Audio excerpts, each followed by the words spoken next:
want to show you guys this. This came out maybe like 6 years ago, 7 years ago.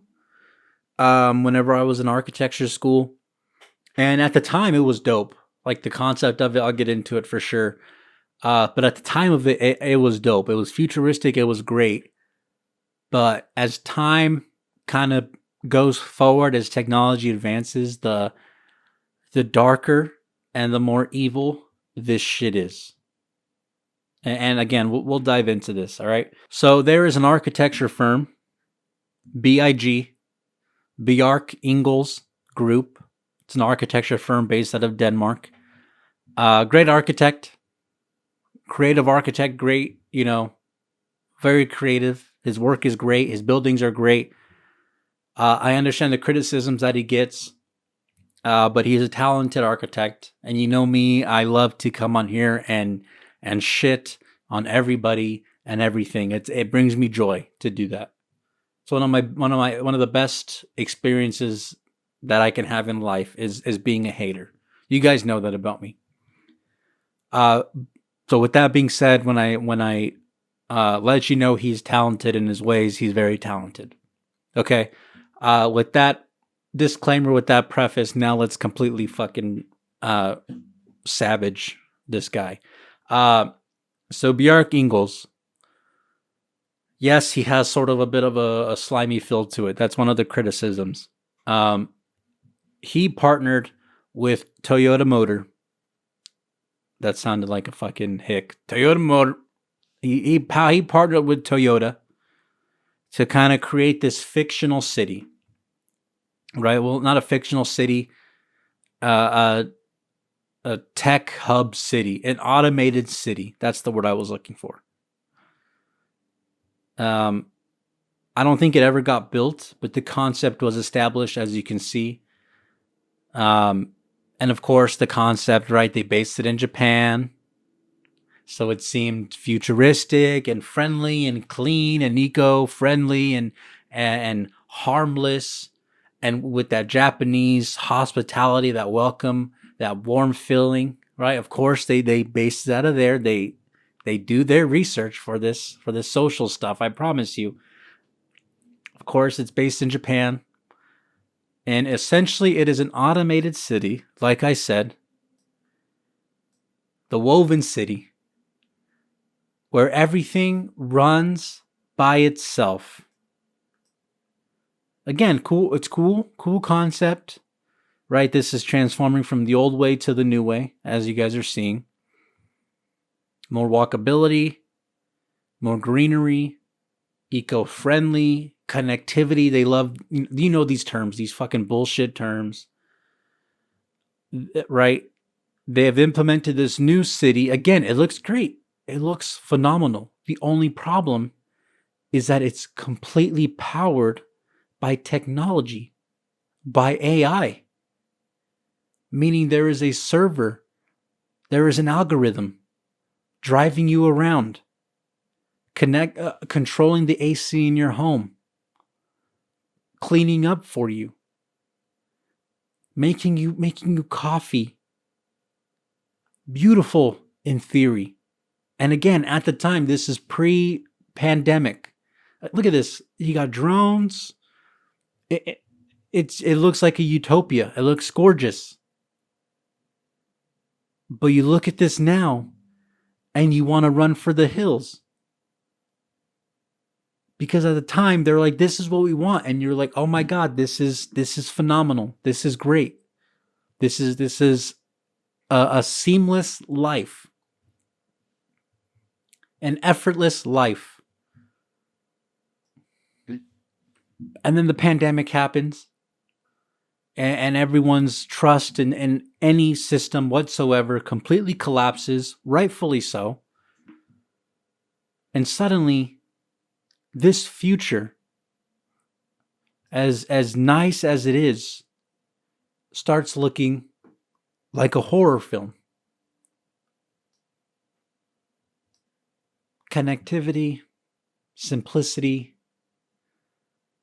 just all the buzzwords that you can imagine to sell you on this utopia. Look at this. No one's driving you around. And people are like, okay, Angel, what's wrong with this? What is wrong with this? Well, little quick story. And again, I'm not sure if this is true or not.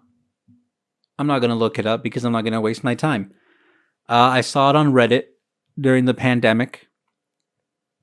And I guess in China, if you weren't adhering to COVID guidelines, you would be locked out of your house.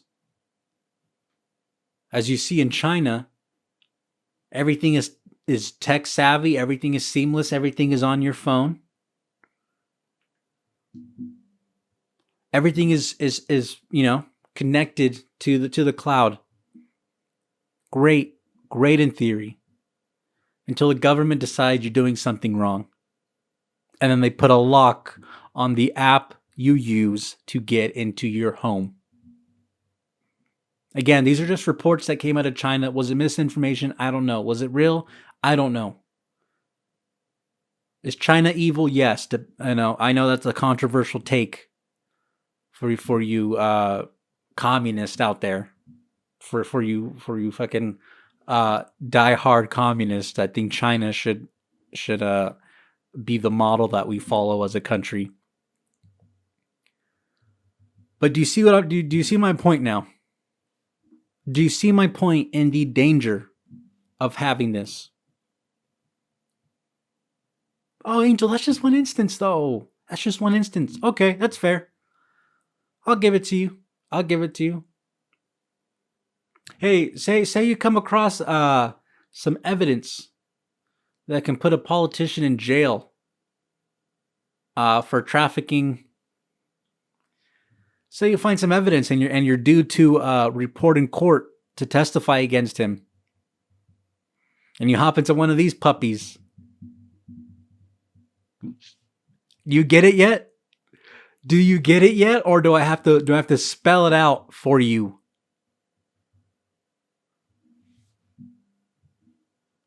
This is a nightmare. This is a nightmare wrapped in Versace. That's what this shit is. Horrible. Actually, you know what? Let's keep going. Because this is real shit. Let's keep going, because this is real shit.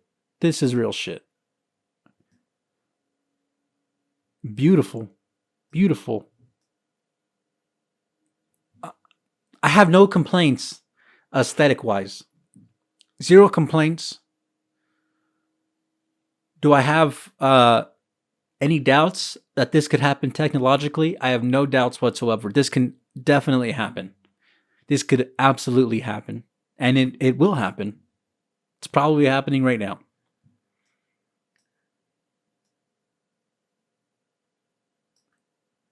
Again, utopias are only best in theory. They only work in theory.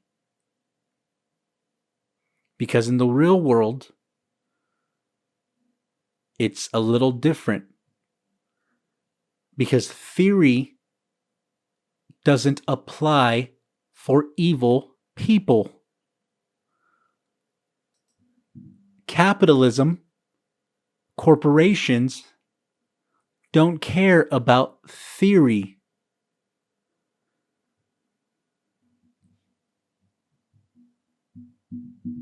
That's all I'm saying, people. That's all I'm saying. All right.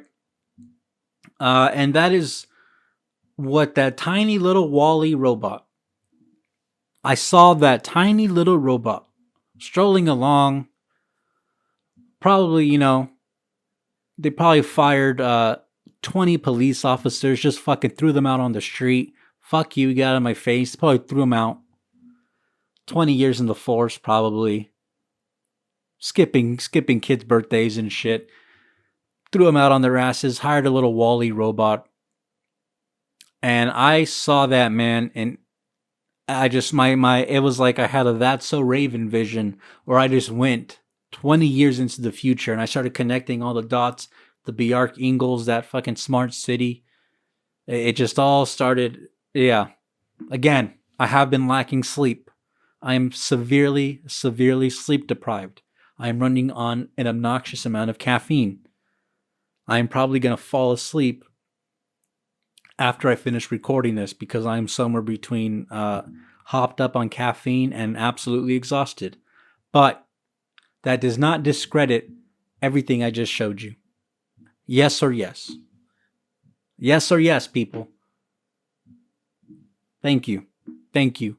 And for the people that I went to architecture school with, I know that you guys watched this. Shout out to you guys. You guys are fucking awesome. But you guys remember seeing this, right? I was like in a class or like a very just it was like one lecture, I think. But do you guys remember seeing this? Fucking let me know, dude. Seriously, other architecture students. There is like this weird movement going on in the architecture space where this is kind of like being pushed a little bit along with solar and eco and all that stuff, obviously. And I'm not gonna start ranting on that. But dude, like I don't know, man. I don't know. You guys have to think I'm kind of correct, right? Like I'm making some points in the terms of like this is great in theory, it's beautiful, and it was genius pre-pandemic, but now it's very predatory and scary. So yeah, those are just my thoughts. Anyways, people, we're gonna move on. We're gonna have a little fun. I know that was a little too doom and gloom for you guys. I'm sorry. But at least at least we can know this. At least whenever our lives and our heartbeats and our retinas are being monitored every 5 seconds, whenever the server refreshes, whenever that is happening, at least we will know that we will be in a comfortable, modern apartment that we won't own. If we even say, hey, can I own this? They'll take you out back and they'll kill you. That you won't own. You'll pay to some shell corporation, probably run by the Mossad. But at least you will be comfortable. At least you can hop in the electric vehicle, hungover, still drunk, and Waymo your way over there to the office. At least you'll be able to do that. Unless you're on your way to testify against a politician or something.